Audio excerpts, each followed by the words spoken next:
Banyak orang tidak menyadari dirinya mengalami infeksi menular seksual atau IMS dan penyakit menular seksual atau PMS. Untungnya kebanyakan penyakit IMS bisa diatasi dengan pengobatan. Bahkan gejalanya berkurang seiring waktu dengan pengobatan. Sayangnya banyak orang cenderung mengabaikan tanda-tanda bahaya IMS. Salah satunya adalah sifilis, infeksi menular seksual yang bisa menyebabkan masalah serius dan berpotensi mengancam jiwa bila tak kunjung diobati. Kenali gejala, pencegahan, dan pengobatan sifilis bersama Dr. Arini Widodo, dokter spesialis kulit dan kelamin berikut ini. Apa itu sifilis? Sifilis merupakan penyakit menular seksual yang disebabkan oleh bakteri yang kita namakan Treponema pallidum. Penyakit ini juga sering disebut sebagai the greatest imitator atau peniru yang hebat. Kenapa? Karena gejalanya yang bervariasi dan dapat menyerupai penyakit-penyakit lain. Bagaimana gejala sifilis? Sifilis memiliki berbagai gejala bergantung pada fasenya dan stadium penyakitnya. Sifilis sendiri memiliki 3 fase, yaitu fase primer, sekunder, dan tersier. Pada fase primer atau yang pertama, umumnya kita menemukan luka pada kelamin.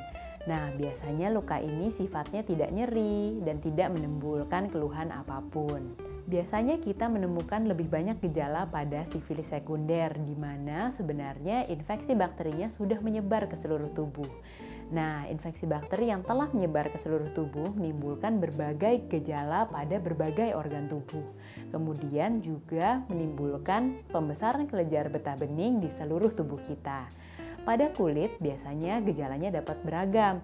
Umumnya kita dapat menemukan ruam-ruam pada kulit kita, termasuk pada di telapak tangan dan telapak kaki. Dan yang terakhir adalah sifilis tersier, itu umumnya dapat terjadi berbulan-bulan sampai bertahun-tahun sejak sifilis pertama. Umumnya dia dapat menimbulkan komplikasi pada jantung, pada syaraf, pada tulang, dan lain-lain. Bagaimana pengobatan sifilis? Pengobatan sifilis biasanya kita menggunakan obat yang kita namakan penisilin.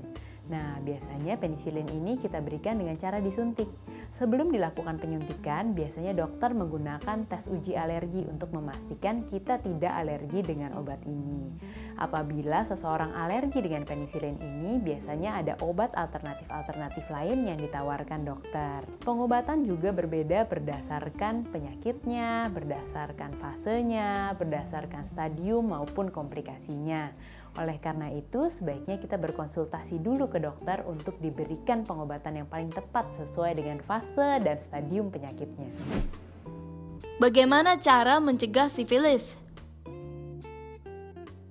Penularan sifilis terutama adalah melalui kontak seksual. Oleh karena itu, untuk menghindari terjangkitnya sifilis, kita harus menghindari hubungan seksual baik secara vaginal, oral, maupun anal. Hubungan seksual dengan kondom dapat mengurangi penularan sifilis. Akan tetapi, yang perlu kita ingat, luka yang tidak tertutup kondom juga tetap dapat menyebabkan penularan pada sifilis.